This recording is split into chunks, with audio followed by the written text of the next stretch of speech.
사람 마음이라는 건 바람처럼 자주 바뀌는 법입니다.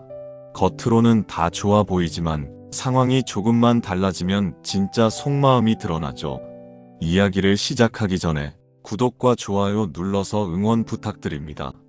어느 날 한 젊은 수행자가 스님께 물었습니다. 스님, 사람 마음은 언제 진짜 드러나는 겁니까? 겉으로는 웃고 친절하지만 속을 믿을 수가 없습니다.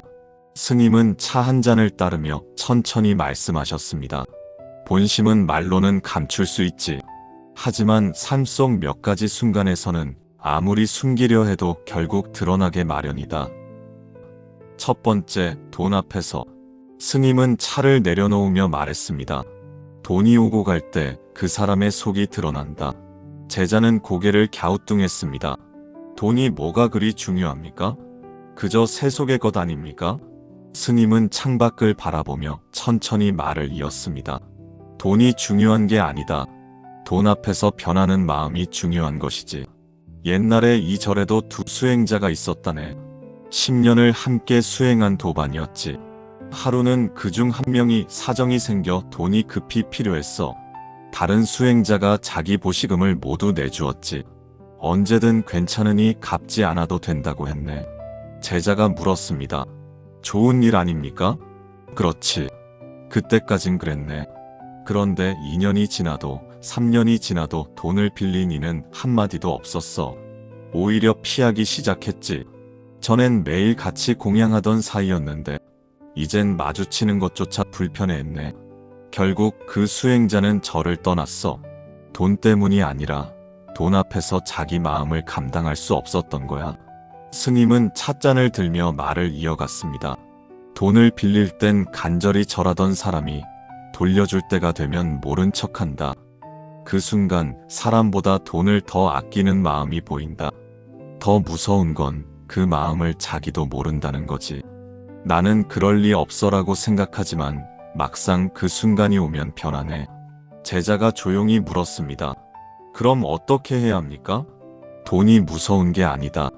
돈 앞에서 변하는 마음이 더 무섭지. 그러니 돈을 주고받을 때는 항상 조심해야 하네. 빌려주는 사람은 돌려받지 못해도 괜찮다는 마음으로 주고, 빌리는 사람은 반드시 갚겠다는 마음으로 받아야 해.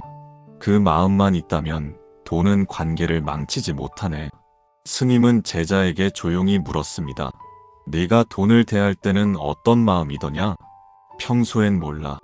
하지만 누군가 내게 돈을 빌려달라고 할 때 그 순간 내 마음을 한번 들여다보게. 짜증이 나는가 아니면 진심으로 돕고 싶은가. 그게 내 본심이네. 제자는 고개를 숙였습니다. 지난번 동료 수행자가 돈을 빌려달라 했을 때 자신이 핑계를 댔던 기억이 떠올랐습니다. 그때 자신의 얼굴이 어땠을지 제자는 부끄러워졌습니다. 스님이 마지막으로 말했습니다. 돈은 거울이야. 사람의 진짜 마음을 비추는 거울. 그러니 돈 앞에서 내 모습을 똑바로 보게. 그게 수행이네. 두 번째, 남의 성공을 볼 때. 스님은 말했습니다. 남이 잘 될 때 내 마음이 흔들리면 그건 아직 수행이 덜 된 것이다. 제자가 반문했습니다. 하지만 스님, 저는 친구가 잘 되면 기쁩니다. 진심으로 축하합니다.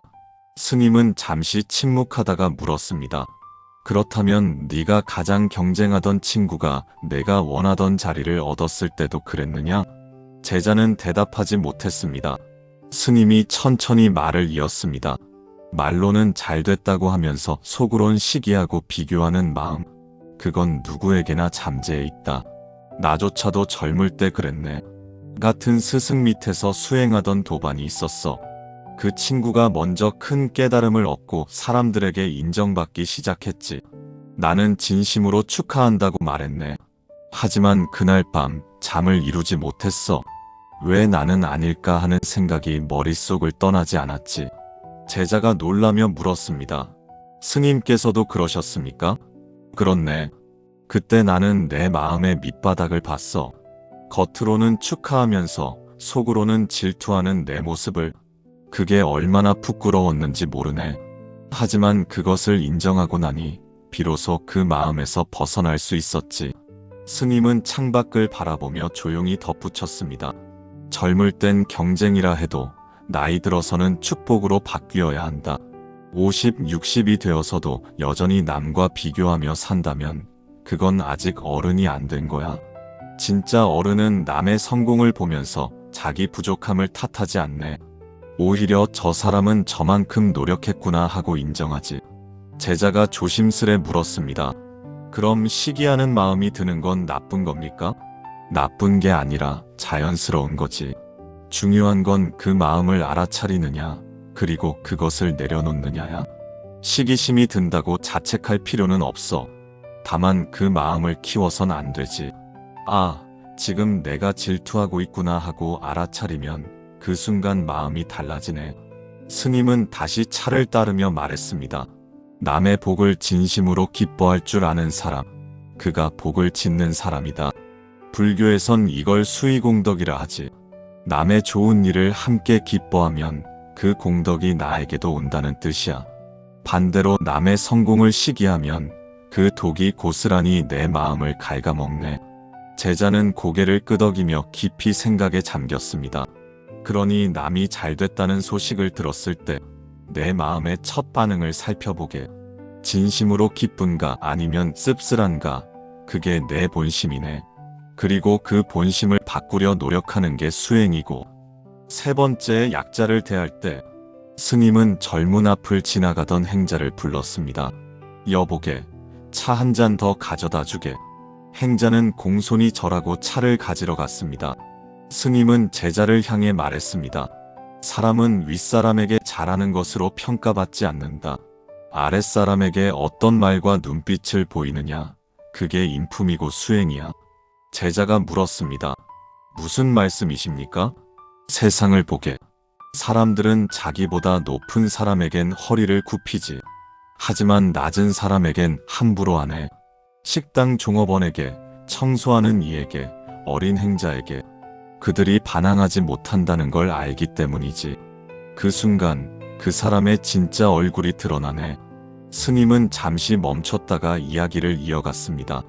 한 번은 절에 시주를 하러 온 사람이 있었네. 부자였지. 큰 돈을 보시하면서 나한테는 극진히 대했어. 스님, 이 돈으로 부처님 전에 쓰십시오 하면서 말이야. 그런데 가다가 행자 하나가 실수로 그의 옷에 물을 튀겼어. 그 순간 그 사람의 얼굴이 확 변하더군. 이 멍청한 놈아, 눈이 어디 붙었어 하고 소리를 질렀지. 그래서 어떻게 하셨습니까? 나는 그를 말리지 않고 지켜봤네. 그리고 차 한 잔을 따르며 말했지. 당신의 말은 복을 쌓을 수도 덜 수도 있습니다. 그 말이 곧 당신의 마음을 드러내니까요. 그 사람은 얼굴이 붉어지더니 아무 말도 못하고 갔어. 아마 자기가 어떤 모습이었는지 깨달았겠지. 스님은 제자를 바라보며 말했습니다. 진짜 품격은 아래를 볼 때 드러나네. 높은 사람 앞에선 누구나 착해질 수 있어. 하지만 자기보다 약한 사람 앞에서도 예의를 갖추는 사람, 그게 진짜 수행자야.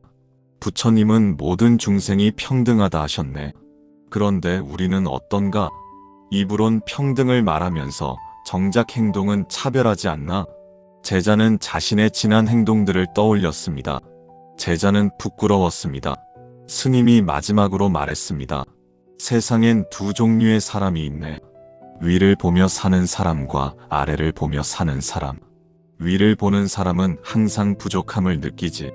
저 사람은 나보다 낫고 나는 아직 멀었다고 생각하지. 하지만 아래를 보는 사람은 감사함을 느끼네. 나보다 어려운 사람이 얼마나 많은가. 나는 복받았다고 생각하지. 그래서 약자를 대하는 태도가 그 사람의 마음을 보여주는 거야. 제자는 깊이 새기며 고개를 숙였습니다. 네 번째, 자신이 틀렸을 때 스님이 제자에게 물었습니다.